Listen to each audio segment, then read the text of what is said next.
My family set a trap to test my fiancé before the wedding. It backfired big time. Growing up in my family was like being in a constant comedy skit where the men were always trying to outdo each other with pranks and challenges.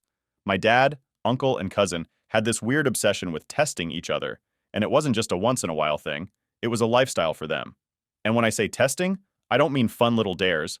No, these were full-blown, borderline ridiculous challenges designed to see who could handle what.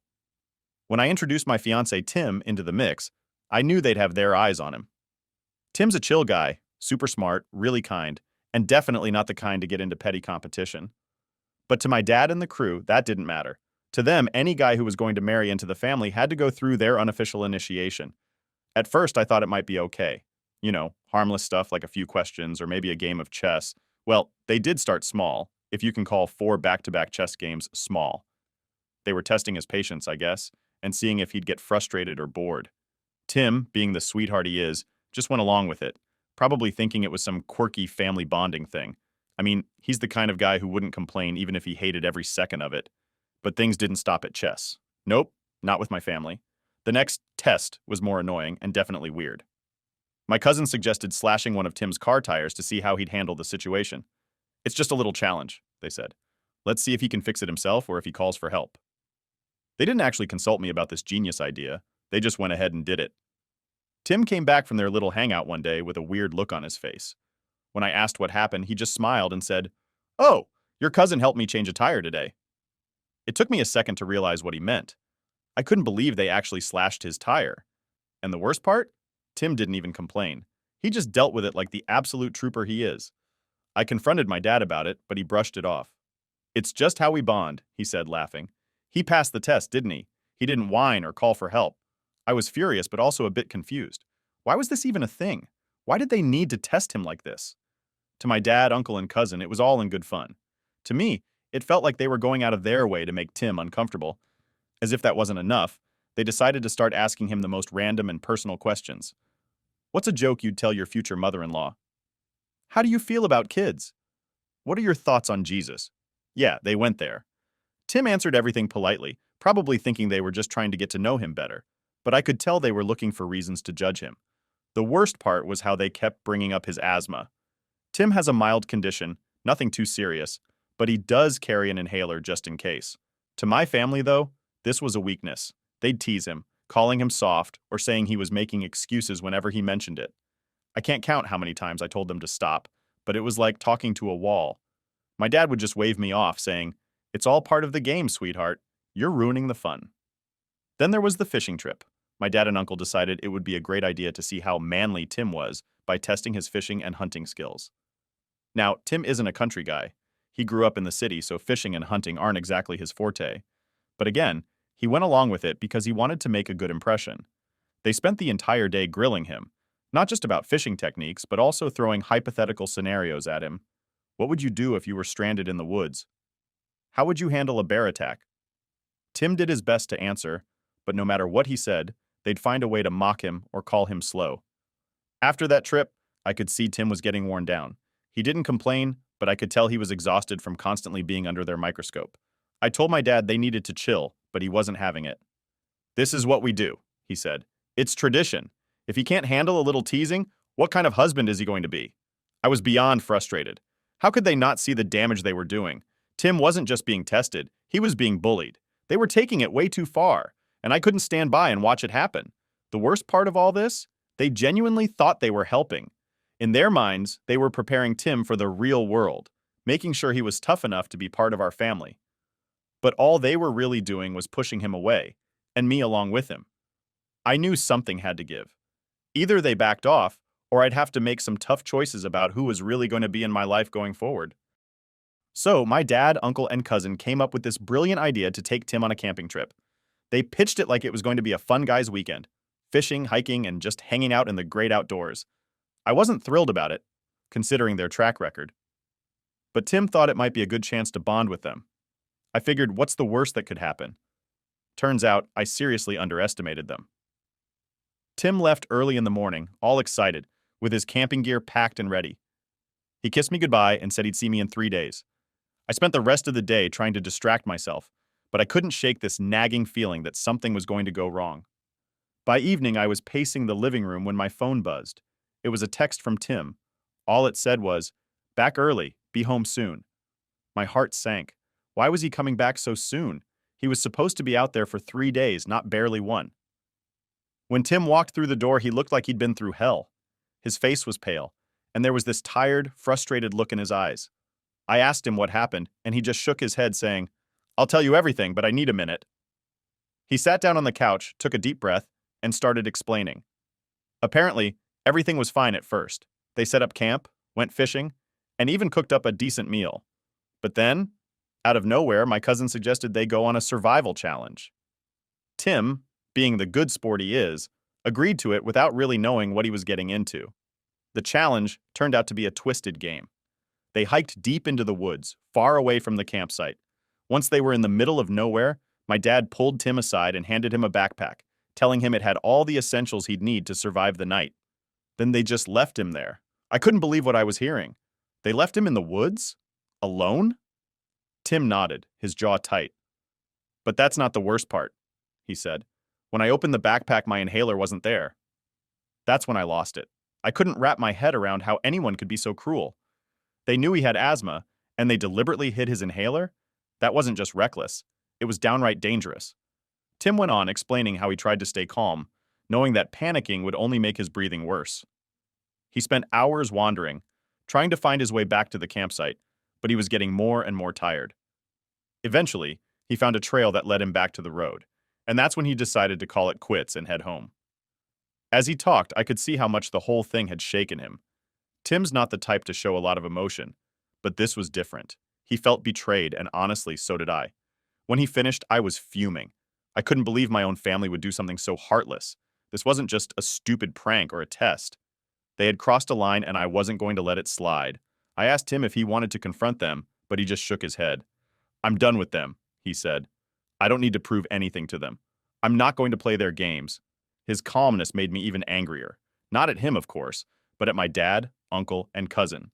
They put Tim in a dangerous situation just to see how he'd react. Who does that? I couldn't let this go. They needed to know how messed up their actions were, and they needed to know it from me. The next day, I called my dad and told him we needed to talk.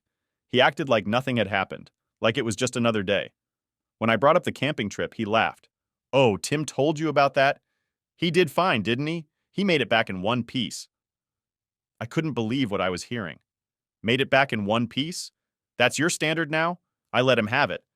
I told him how reckless and cruel their so-called test was, and how they put Tim's health at serious risk. But my dad just brushed it off, saying it was all in good fun and that Tim needed to toughen up. I hung up, shaking with anger. They didn't care. They didn't see how dangerous their actions were, and they didn't care how much it hurt Tim, or me. This wasn't just about pranks or tests anymore. This was about respect, and they had none for Tim or our relationship. When I told Tim about the call, he just shrugged.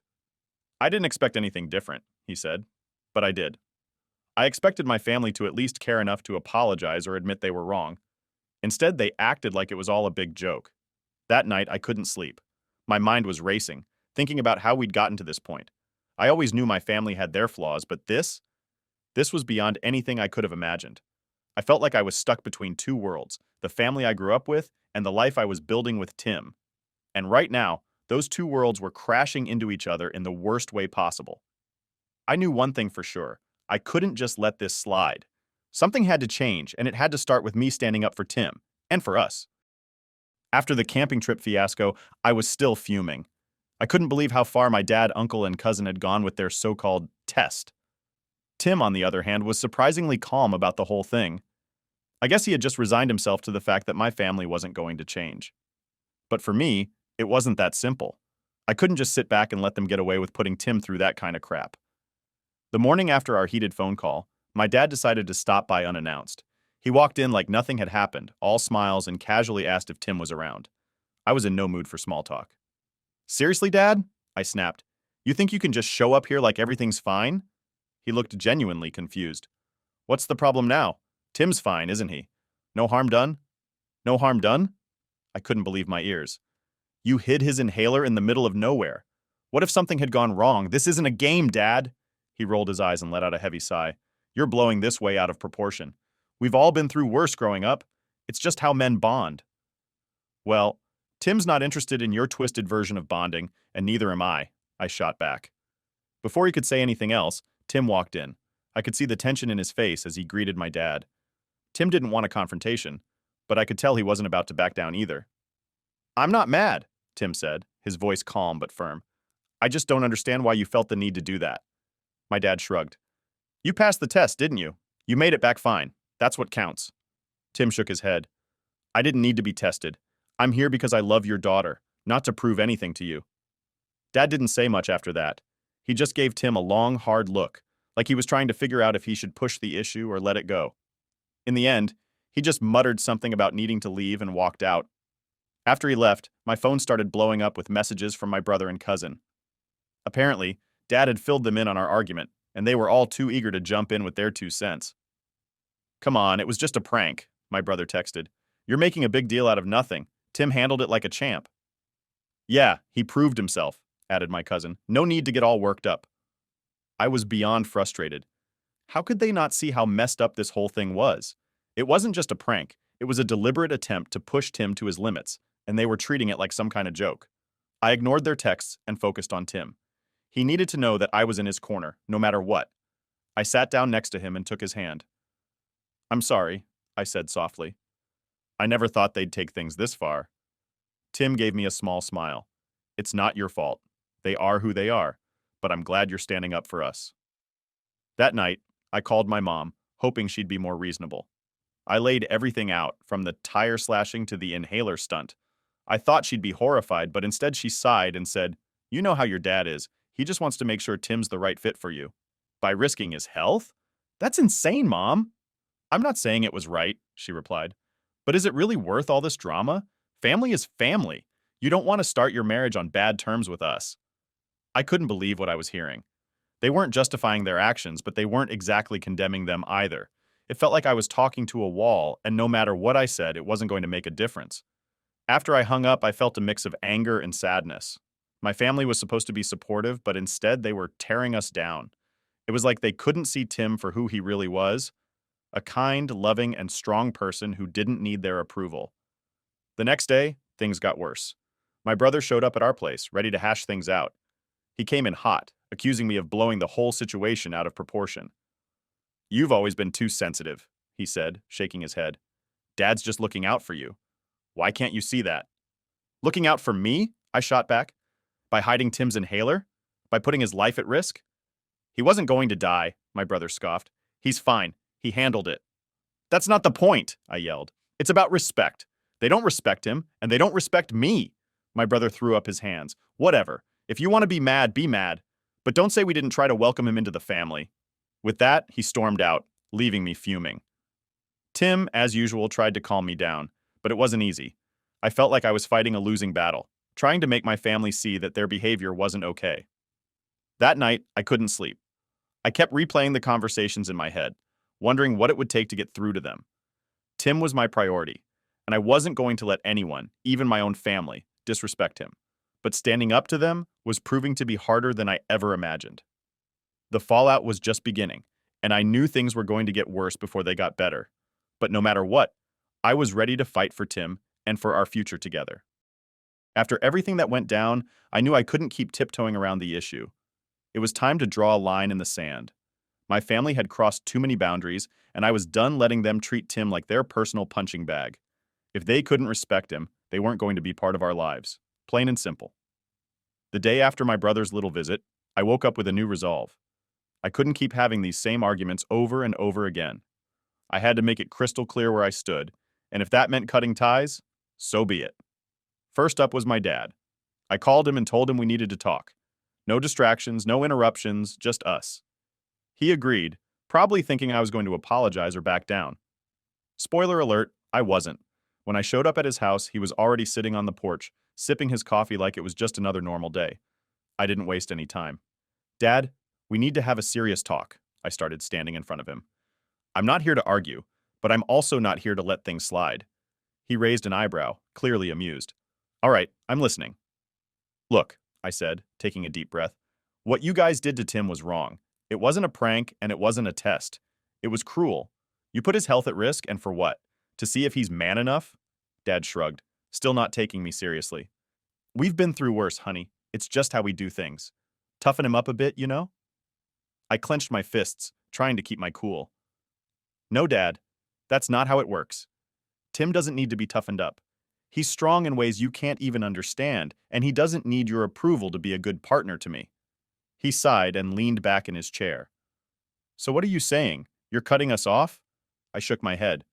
I'm saying if you can't respect Tim, then yeah, I'll have to make some tough choices. I'm not going to stand by and let you bully him anymore. This is your chance to make things right. For a moment, he was silent, just staring out into the yard. I could see the gears turning in his head, but I wasn't sure if he was actually getting it or just waiting for me to finish so he could brush it off again. Finally, he spoke. I get that you're upset, but family is family. We've always been like this. You can't just expect us to change overnight. I'm not asking for overnight, I said firmly, but I am asking for change. If you can't meet me halfway, then we're going to have a problem. He didn't respond, just kept staring into the distance. I didn't need an answer right then and there, but I needed him to know I was serious. After that, I headed back home. Tim was waiting for me, looking a little anxious. How'd it go? He asked as soon as I walked through the door. I sighed and sat down next to him. It went okay, I guess. He didn't blow up, but I'm not sure he really gets it yet. Tim nodded, a small smile tugging at his lips. Thank you for standing up for me. I know it's not easy with your family. Of course, I said, squeezing his hand. You're my priority now, Tim. I'm not going to let anyone disrespect you, not even my own family. The next few days were quiet, almost too quiet. No texts, no calls, just silence. I wasn't sure if that was a good sign or a bad one, but I was ready for whatever came next. I had made my stance clear, and now it was up to them. Then, just when I thought maybe they were finally getting it, my mom called. She wanted me to come over for dinner, said she had something important to discuss. I agreed, but I brought Tim with me this time. If we were going to have another confrontation, I wanted him there by my side. When we arrived, the atmosphere was tense. My dad was there, along with my brother and cousin. They all looked uncomfortable, like they knew this wasn't going to be a pleasant evening. Mom tried to play the peacemaker, serving up dinner and making small talk, but it was obvious no one was in the mood. After we ate, she finally got to the point. Your father and I have been talking, she began, her tone cautious. We understand you're upset and we want to move past this. I leaned forward, my eyes narrowing. Okay, and how exactly do you plan to do that? Dad cleared his throat, clearly not thrilled about the whole thing. We'll apologize if that's what you want, but you need to understand, we didn't mean any harm. Tim spoke up for the first time, his voice calm but firm. It's not just about the apology, it's about respect. I need to know this isn't going to happen again. My dad nodded slowly. All right, fine. We won't do anything like that again. It wasn't exactly the heartfelt apology I was hoping for, but it was a start. I glanced at Tim, and he gave me a small nod. We were on the same page. After the dinner, as we were leaving, my mom pulled me aside. Thank you for coming, she whispered. I hope we can start to move forward now. I didn't respond right away. I wanted to believe her, but only time would tell if they were really willing to change. For now, I was just glad we had drawn the line. It wasn't perfect, but it was a step in the right direction. And sometimes, that's all you can ask for. After the awkward dinner at my parents' house, I thought things might finally start calming down. My dad had begrudgingly agreed to apologize, and for a moment, I believed we could move past everything. But of course, it wasn't that simple. With my family, nothing ever is. A couple of days later, my phone buzzed. It was a text from my cousin. Hey, can we talk? I feel like we need to clear the air. I wasn't sure what to make of it, but I figured it was worth hearing him out. Tim encouraged me to go, saying maybe this was a sign they were finally starting to understand. I wasn't holding my breath, but I agreed to meet up. We met at a small cafe near my place. My cousin was already there, nervously fiddling with his phone. As soon as I sat down, he jumped straight into it. Look, I know things got out of hand, and I'm sorry, he said, avoiding eye contact. I raised an eyebrow. Out of hand? You think hiding Tim's inhaler was just out of hand? He sighed. Okay, yeah, it was more than that. It was messed up. But it wasn't meant to be cruel. We were just trying to, I don't know, test him, I guess. See what kind of guy he is? And you didn't think maybe just talking to him like normal people would have worked? I shot back. He nodded, finally meeting my gaze. Yeah, we screwed up. Big time. I'm sorry. For a second, I thought we were making progress. Then he dropped the next part, and I realized why he'd really asked me to meet. But this whole thing has been really hard on the family. Dad's been feeling terrible about how everything's blown up, and your dad, well, he's been saying it's tearing the family apart. Ah, there it was. The guilt trip. I should have seen it coming. My family had this way of apologizing just enough to make you think they were sincere, only to twist it back around and make it your fault for holding a grudge. So what? You're saying I should just forget about it? I asked, crossing my arms. No, no, he quickly replied. I'm just saying maybe we could all sit down together, talk things through properly. Dad thinks if we can all get on the same page, it'll be better for everyone. I sighed. I've already made it clear where I stand. If you guys can't respect Tim, there's nothing more to talk about. He nodded again, looking genuinely conflicted. I get it. I do. But maybe just one more family meeting? For Mom and Dad's sake, they're really struggling with this whole thing. I told him I'd think about it, but deep down, I wasn't sure I had the energy for another round of their manipulative games. I wanted to believe they were trying, but it always seemed to come with strings attached. When I got home, Tim was waiting for me, his usual calm self. How'd it go? He asked. Apology mixed with a side of guilt, I said, flopping onto the couch. They want another family meeting to clear the air. Tim gave me a knowing look. And you're considering it? I don't know, I admitted. Part of me thinks it's just more manipulation, but if there's even a small chance they're serious about making things right, he nodded. Whatever you decide, I'm with you. Just remember, you don't owe them anything. You've already given them more chances than they deserve. The next day, my mom called. She must have gotten wind of the conversation with my cousin because she was all sweetness and concern. Honey, we're all so sorry for everything. Your dad and I were talking, and we think it'd be good for everyone if we had a family dinner, just to talk things through. I could hear the hesitation in her voice, like she was walking on eggshells. It was weird, seeing her in this new, almost vulnerable light. Mom, I appreciate the effort, but this isn't just about a dinner. It's about real change. I need to know you're serious about respecting Tim. We are, she insisted. We just want to make things right. Please, give us a chance. I agreed to the dinner, mostly because I felt like I owed it to Tim to give my family one last shot. But I wasn't going in blind this time. I was ready for whatever manipulative tactics they might throw at me. When we arrived, the atmosphere was tense, but there was also this weird, forced politeness. My dad greeted Tim with a stiff handshake, and my brother made a half-hearted joke about how Tim looked healthier than the last time they saw him. It was awkward, to say the least. We sat down, and for a while, it was just small talk. Weather, work, the usual. Then my mom cleared her throat, signaling it was time for the real conversation. We've been doing a lot of thinking, she began, glancing nervously at my dad, and we realize we've made some mistakes. Dad nodded, though he didn't say much. I could tell he wasn't thrilled about this whole apology thing, but he was at least going along with it. For now. We're sorry for how we treated you, Tim, Mom continued. It was wrong, and we know we need to do better. Tim nodded, his expression neutral. I appreciate the apology, but it's about more than just words. I need to know this kind of thing won't happen again. Dad finally spoke up, his tone begrudging. It won't. We get it. No more tests, no more games. It should have felt like a win, but something about it still felt off. Maybe it was the way they were all so careful with their words, like they were trying not to say the wrong thing. Or maybe it was just the years of manipulation making it hard for me to trust them. As we left, my mom hugged me tightly. Thank you for giving us another chance. We won't let you down. I wanted to believe her. I really did. But trust isn't something you can rebuild overnight. They'd have to prove it, not just with words, but with actions, and only time would tell if they were truly willing to change. Our wedding day was supposed to be the happiest day of our lives. Tim and I had been through so much with my family, and I was determined not to let their drama ruin it. But let's be real, when you have a family like mine, drama is pretty much guaranteed. The morning started off smoothly enough. I woke up early, feeling a mix of excitement and nerves. My bridesmaids were there, hyping me up as we got ready. The whole vibe was light and fun, and for a few hours I almost forgot about all the chaos that had led up to this day. As I was getting my hair done, my phone buzzed. I glanced at the screen and saw a text from my mom. We're not sure if your dad and brother will make it. They're feeling conflicted. Conflicted? Seriously? This was my wedding day and they were still playing these games? I felt a wave of anger rise up, but I pushed it down. I wasn't going to let them get to me. Not today. Tim was waiting for me at the venue, looking as calm and collected as ever.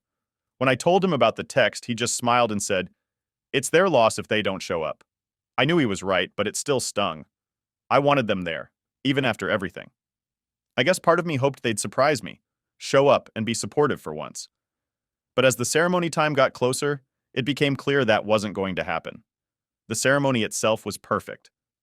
Tim and I exchanged our vows in front of our closest friends and family, the ones who actually cared. The love and support from everyone there made it feel like nothing else mattered. For that moment, it was just us, starting our life together. After the ceremony, we moved on to the reception. The food was great, the music was on point, and everyone was having a blast. But in the back of my mind, I couldn't shake the absence of my dad and brother. Every time I saw my mom, I wondered if she was thinking about it too. About halfway through the reception, my mom pulled me aside. "I'm sorry they didn't come," she said, her eyes full of regret. "They wanted to be here, but they couldn't get past everything." I took a deep breath, trying to stay calm. "Mom, I appreciate you being here, but I can't keep doing this. They made their choice." She nodded, tears welling up in her eyes. "I know. I just hope someday we can all move past this." I didn't have the energy to argue or even hope for that. I just wanted to focus on the people who were there and the love Tim and I were surrounded by. As the night went on, the initial sting of their absence started to fade. Tim and I danced, laughed, and celebrated with our friends. We even had a few surprises: a hilarious speech from Tim's best man, a spontaneous group dance that got everyone on their feet, and a beautiful moment when my maid of honor shared a heartfelt toast that left me in tears. But of course, the drama wasn't quite over.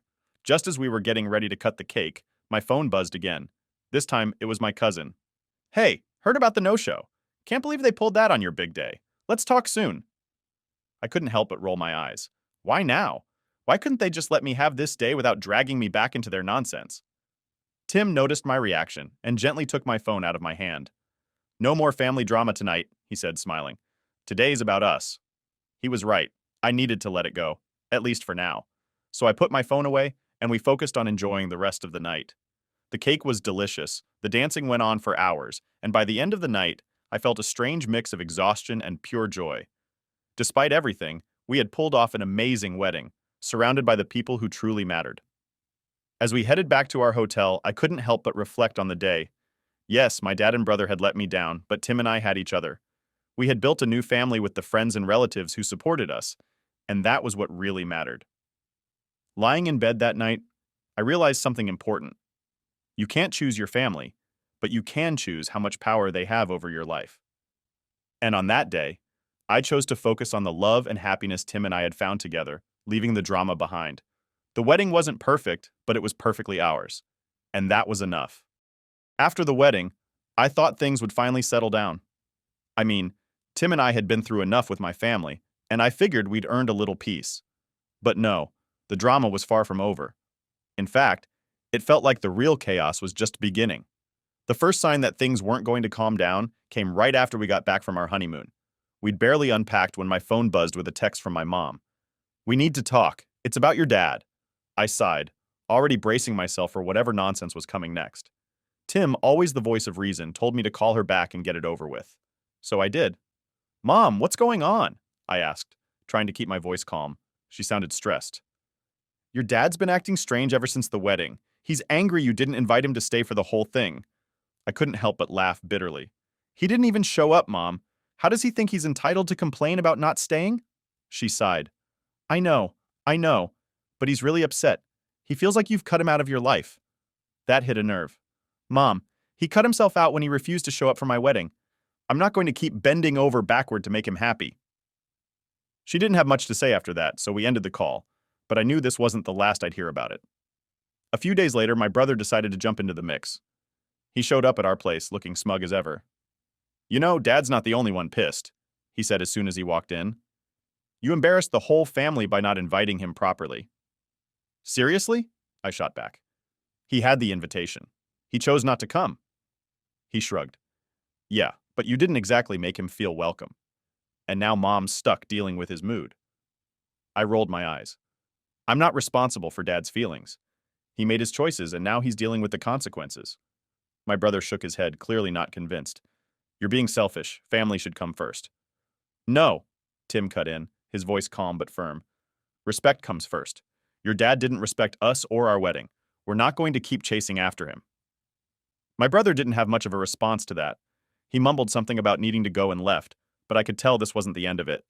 Sure enough, a few days later, I got another call from Mom. This time she sounded more desperate. "Honey, your dad's saying he won't come to any family events if you're there," she said. "He's really upset." I sighed, rubbing my temples. "Mom, I can't keep doing this. If he wants to act like that, it's on him. I'm not going to keep bending to his tantrums." "I understand," she said quietly, "but I just wish things were different." "Me too, Mom. Me too." The next few weeks were a whirlwind of passive-aggressive texts, awkward family gatherings, and constant tension.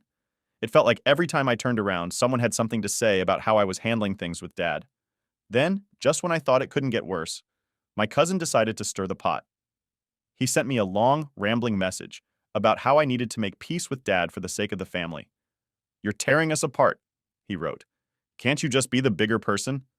I stared at the message, feeling a mix of anger and exhaustion. Why was it always on me to fix things? Why was I the one expected to make peace when I wasn't the one who started the drama? Tim found me sitting on the couch, staring at my phone. "Another guilt trip?" he asked, sitting down next to me. I nodded, handing him the phone. He read the message and sighed. "You don't have to respond. You've said your piece. They need to respect that." "I know," I said quietly. "But it's hard. I hate feeling like I'm the bad guy." "You're not," Tim said firmly. "You're standing up for yourself and for us. That's not being the bad guy." His words helped, but the tension with my family didn't go away. It was like this constant cloud hanging over everything. Every time I talked to my mom, I could feel her trying to tiptoe around the subject, hoping I'd magically change my mind. One night, after another particularly frustrating call with her, Tim sat me down. "We need to set some boundaries," he said. "This is affecting both of us, and it's not fair to you." We spent the next hour talking about what we needed from each other and from my family. It wasn't easy, but by the end of it, I felt a little lighter. We decided to limit contact with my dad and brother until they could show some real respect. The next morning, I sent a message to my mom, laying it all out. I told her that Tim and I loved her, but we couldn't keep dealing with the constant drama. We needed space, and we weren't going to engage with Dad or my brother until they were ready to have a real conversation. Her response was surprisingly understanding. "I get it," she wrote. "I wish things were different, but I support you." It wasn't a perfect solution, but it was a start. And for the first time in weeks, I felt like maybe, just maybe, we could start to heal.